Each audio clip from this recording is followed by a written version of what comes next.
I'm Angelina Cortez, a librarian too at the San Antonio Public Library, and today we're going to go through the stacks so I can recommend some titles to you.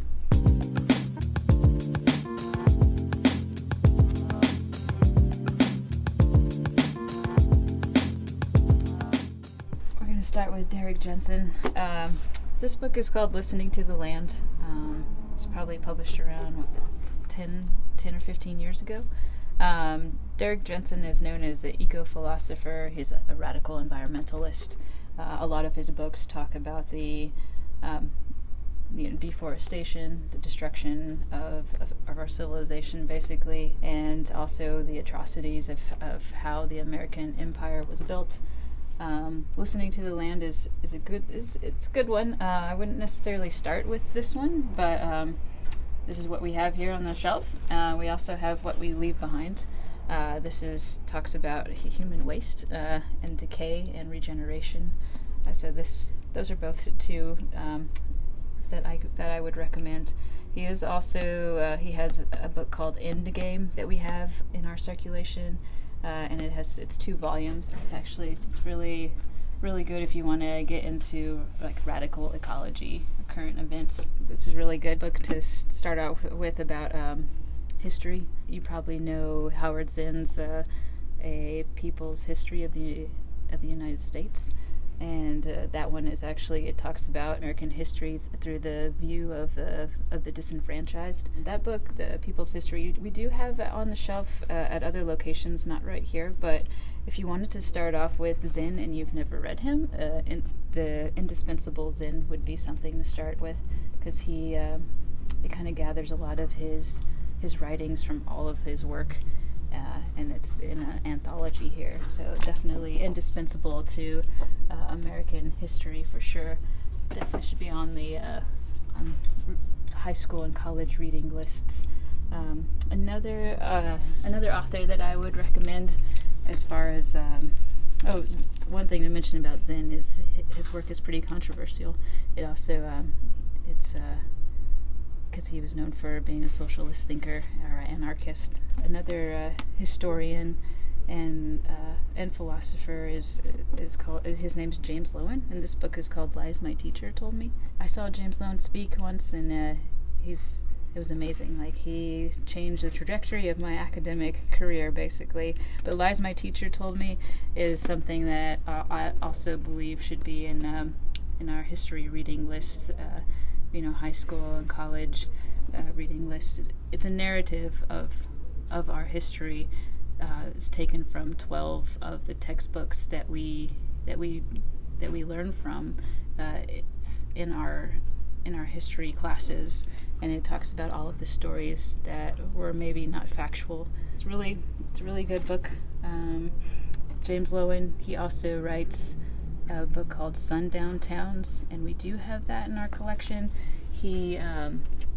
Sundown Towns talks about racism in America, and that one's a really good one too to start with if you want to learn more about the history of the United States. Eduardo Gallo, he is Latin America's literary giant. He's so well known that actually when President Obama became president, Hugo Chavez gave Obama a copy of one of his most known works called Open Veins of Latin America, and that book has been used also as a history lesson of the Americas, Latin America, Central America. But we don't have that book on the shelf here. We do have it in our collection, though. This is one of his latest books. He passed away probably about 10 years ago, and just transcends genres. I would classify him in a genre of poetic narrative nonfiction. So poetry, fiction, and nonfiction, and everything all together is beautifully written. All of his work is like storytelling. If you don't necessarily want to learn about Latin America, but if you're a soccer fan, he writes a lot about soccer. And one of the books that we have on the shelf is called Soccer in Sun and Shadow, and he talks kind of about the politics of soccer. So Eduardo Gallo, Hunter of Stories.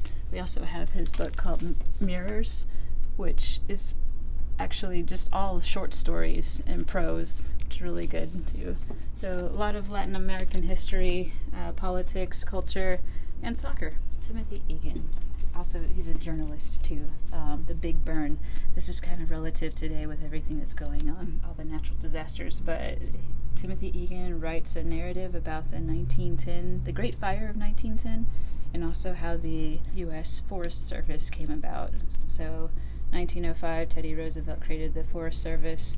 1910, huge fire throughout the Northwest that devoured, many towns. It really strengthened the U.S. Forest Service and forest management. Egan's point is that this fire helped future fires be maintained in a way because of the forest management of Teddy Roosevelt. So Timothy Egan, also really good. I'm glad this is on the shelf. She's never on the shelf. Bell Hooks. So I haven't read this one, but I have read a lot of Bell Hooks before, and the one that I really like was which I'm pretty sure we have on the shelf. It's called Teaching Critical Thinking, Engaged Pedagogy, and that talks about how we should completely revamp our education to from a feminist point of view. So basically have pedagogy be all from a feminist standpoint. So Bell Hooks is definitely if you want to read more about how feminism can help our culture. This is Belonging is a good one, but teaching it's called Teaching Critical Thinking, Engaged Pedagogy. This is Ursula K Le Guin. I found her in poetry, but she's actually a science fiction author, and she's from the Seattle area. But the interesting thing about her is that she's been writing science fiction for such a long time, and it's kind of rare to have a female science fiction author that's extremely popular. So this one is Conversations on Writing, but if you look her up in the system, you'll find all of her work. We have a lot of her books. So I haven't read this one, but I have read David Foster Wallace. But The Pale King, he died while writing this, not while writing, but in the middle of writing this book. I actually went to an exhibit in Austin where I saw how he was a professor. I saw how he would create his stories and the way he took notes. And they had all of his notes displayed on the wall, and just a very interesting guy. It's too bad he kind of left us too early, because he is a really good writer. But The Pale King, I would recommend David Foster Wallace, any of his writing. Thank you for watching this episode of In the Stacks. All of the items recommended today can be found in a BiblioCore link in the description below. And for more information, you can visit our website at mysapl.org, or you can call us at 210-207-2500.